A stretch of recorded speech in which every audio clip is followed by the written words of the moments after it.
በመጀመሪያ እድል የሰጠኝን እግዚአብሔርን አመሰግናለሁ። ስሜ ሊዲያ ታምራት ይባላል። አሁን የማቀርብላችሁ አንደኛ ቆሮንቶስ ምዕራፍ 13 ነው።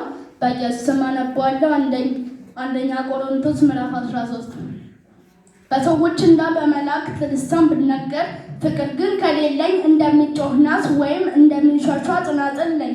የትንቢት ስጦታ ቢኖረኝ ምስጢርን ሁሉና እውቀትን ሁሉ ባውቅ ተራራንም ከቦታው የሚነቅል እምነት ቢኖረኝ ፍቅር ግን ከሌለኝ ከንቱ ነኝ። ያለኝን ሁሉ ለድሆች ብሰጥ ሰውነቴንም እንዲቃጠል ለእሳት ብዳርግ ፍቅር ግን ከሌለኝ ምንም አይጠቅመኝም። ፍቅር ታጋሽ ነው፣ ደግሞም ቸር ነው።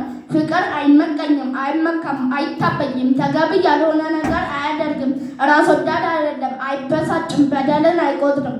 ፍቅር ከእውነት ጋር እንጂ በአመፅ ደስ አይሰኝም። ፍቅር ሁልጊዜ ይታገሳል፣ ሁልጊዜ ያምናል፣ ሁልጊዜ ተስፋ ያደርጋል፣ ሁልጊዜ ጸንቶ ይቆማል። ፍቅር ከቶ አይወድቅም። ነገር ግን ትንቢት ቢሆን ይሻራል፣ ልሳንም ቢሆን ይቀራል፣ እውቀትም ቢሆን ይሻራል።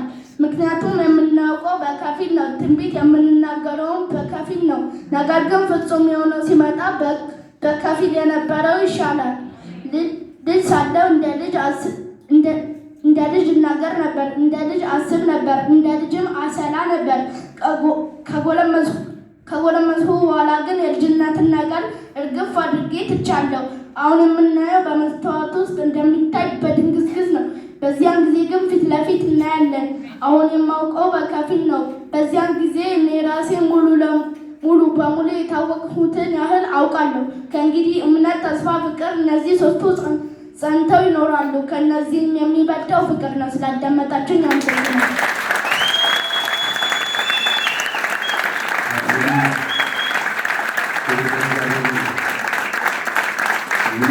ልጆቻችን እየታነጹ እንደሆነ ከዚህ ማየት ይቻላል። ሙሉም ቻፕተር ነው። ክብር ለእግዚአብሔር።